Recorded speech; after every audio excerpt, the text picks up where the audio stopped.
Assalamualaikum warahmatullahi wabarakatuh. Nama saya Fadil Akbar Ramadan. Saya di sini akan membahas tentang laut teritorial. Saya dari kelompok 1, kelas A2. Kelompok saya beranggotakan dua orang, yaitu saya sendiri, Fadil Akbar Ramadan, dan Hegel Muhammad Rizky. Yang pertama itu ada pengertian laut teritorial. Laut teritorial adalah wilayah perairan yang berada di sepanjang pantai suatu negara dan diakui sebagai bagian dari kedaulatan negara tersebut. Secara hukum internasional, laut teritorial mencakup wilayah yang bertentang sejauh 12 mil, sekitar 22 kilometer dari garis pantai atau dari garis dasar negara. Batas laut teritorial dihitung dari garis dasar yang ditentukan berdasarkan kondisi geografis pantai suatu negara.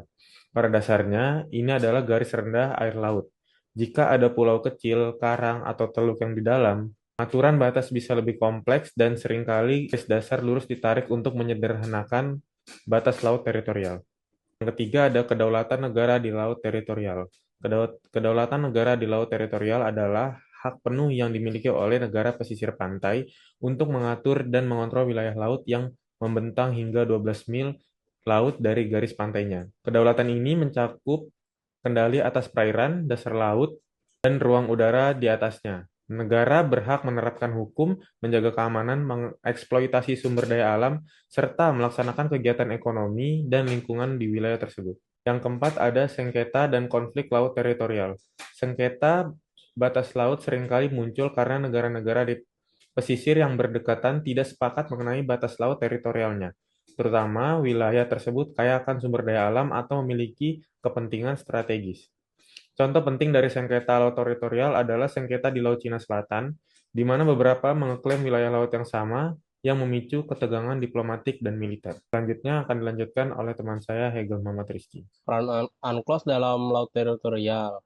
UNCLOS dalam kurung United Nations Convention on the Law of the Sea yang diadopsi pada tahun 1982 adalah instrumen hukum utama yang mengatur berbagai aspek terkait laut, termasuk laut teritorial. UNCLOS memberikan kerangka hukum internasional untuk menetapkan hak dan kewajiban negara-negara terkait perairan dan zona-zona maritim.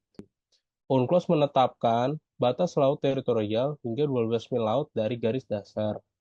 Negara yang menandatangani dan meratifikasi UNCLOS terkait untuk menghormati batas ini dan menyelesaikan sengketa maritim melalui mekanisme internasional yang diakui, seperti Pengadilan Internasional untuk Hukum Laut dalam kurung ITLOS. Aplikasi hukum dan keamanan. Laut teritorial memainkan peran penting dalam keamanan nasional karena merupakan garis depan pertahanan suatu negara dari ancaman maritim. Oleh karena itu, negara-negara seringkali mengamankan wilayah ini dengan mengembangkan angkatan laut yang kuat dan melindungi jalur pelayaran. Kesimpulan, laut teritorial adalah wilayah perairan sejauh 12 mil laut dari garis pantai yang diakui sebagai bagian dari kedaulatan negara. Mencakup perairan, dasar laut, dan ruang udara, negara memiliki hak penuh untuk mengatur, menjaga keamanan, mengeksploitasi sumber daya alam, dan melakukan kegiatan ekonomi serta lingkungan. Sengketa sering terjadi di wilayah strategis seperti Laut Cina Selatan, terutama jika kaya sumber daya alam atau memiliki kepentingan militer. UNCLOS sebagai kerangka hukum internasional mengatur batas laut teritorial dan menyediakan mekanisme penyelesaian sengketa melalui lembaga seperti ITLOS. Sekian dari saya, terima kasih.